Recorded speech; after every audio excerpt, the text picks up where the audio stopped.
So how did we do it? Cynics scoff at phrases like the power of purpose, but I have to tell you, in my experience, it works. Let me share the story of my own business. Mahindra was founded by two brothers, as Rachel mentioned, around the time of independence. It was a time when Indian industry was practically non-existent, and many people, most notably Winston Churchill, did not expect India to survive or to be able to mold itself into a viable country. We Indians begged to disagree. Our founders started the company with a high sense of idealism, setting out to prove that Indians could, in fact, build a new nation. Over the years, obviously, India has confounded the naysayers and shaped itself into the world's largest democracy. The Mahindra group of companies initially flourished as well, since in a bid for self-sufficiency, much of Indian industry was protected from external competition. However, in the early 90s, India and Indian industry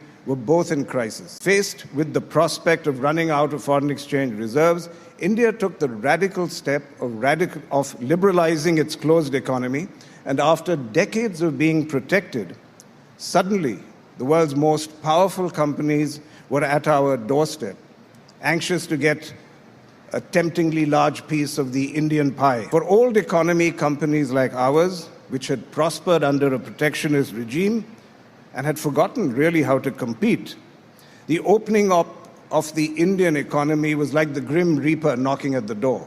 And seriously, there were people around, large consultancy firms, who were busy writing our epitaph. And yet, 3 decades later, here we are, a multi-billion-dollar group, still chugging along and earning goodwill while we do so.